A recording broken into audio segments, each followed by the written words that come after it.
तो क्या आपको पता है कि भगवान शिव जो कालों के काल महाकाल है, उन्होंने एक असुर से डरकर भागना पड़ा था। देखिए, दरअसल ये बात तब की है जब एक असुर हजारों वर्षों तपस्या कर रहा था, तो शिव जी के उपन्यास में दिन रात लीन रहता था। उस असुर का नाम था भस्मासुर। उनकी तपस्या से प्रसन्न होकर शिव जी प्रकट हुए और उन्होंने वरदान मांगने को कहा। तभी भस्मासुर ने शिव जी से वरदान मांगा कि वह जो भी छुए तुरंत भस्म हो जाए। अब शिव जी ठहरे बोले, उन्होंने तुरंत भस्मासुर को ये वरदान दे दिया। अब भस्मासुर जी की परीक्षा लेना चाहता, तो भस्मासुर को लगा कि अगर वह भगवान शिव को भस्म कर देगा तो उससे ज़्यादा कोई सर्वश्रेष्ठ नहीं होगा। जब भोलेनाथ ने अपना दिया ये वरदान खुद पर भारी पड़ने लगा, तो वे अपनी जान बचाकर भागने लगे। तब विष्णु जी ने एक चाल चली और उन्होंने मोहिनी का रूप धारण कर लिया। विष्णु जी मोहिनी के रूप में भस्मासुर को मोहित करने लगे के लिए नृत्य करने लगे और भस्मासुर का हाथ चला के से उनके सर पर रखवा दिया, जिससे वो भस्म हो गए। दोस्तों, क्या आपको इससे पहले फैक्ट पता तो कमेंट सेक्शन में जरूर बताएं। दोस्तों, हनुमान जी के अलावा बहुत ही ऐसे कम भक्त हैं जिन्होंने प्रभु श्री राम और श्री कृष्ण के दोनों का सानिध्य मिला, और उनमें से एक थे जामवंत, जिनके जन्म के बारे में कहा जाता है कि समय बनने से पहले उनकी उत्पत्ति ब्रह्मा जी द्वारा हो चुकी थी।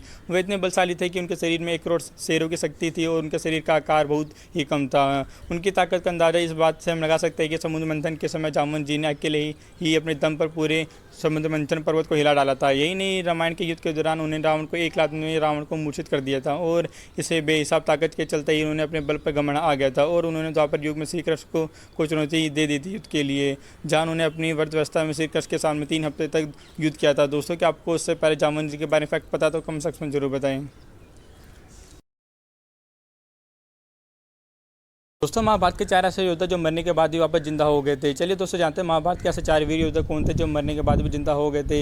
लेकिन उससे पहले हमारे चैनल को जरूर सब्सक्राइब करें। देखिए, एक बार जब बबुआ ने पहली बार अर्जुन से मिले, तो बबुआ और अर्जुन के बीच भीषण युद्ध हो गया था। भगवान नहीं जानता था कि अर्जुन उसके पिता हैं, इसलिए भगवान ने अपने विशेष अस्त्रों से अर्जुन का सर धड़ से अलग कर दिया था।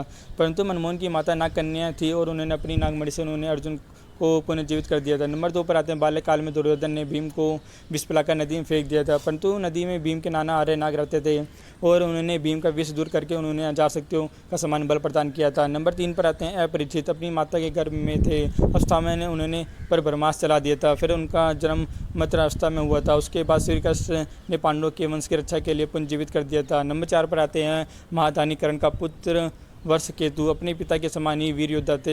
एक बार केतु और भगवान के बीच भीषण युद्ध हुआ था, जिसमें बलवान केतु को मार देते हैं, परंतु बाद में पांडवों की विनती करने पर वे वापस केतु को जिंदा कर देते हैं। दोस्तों, क्या आपको उससे पहले महाभारत के 4 वीर योद्धा के बारे में बताता हूँ, कमेंट सेक्शन में जरूर बताएं।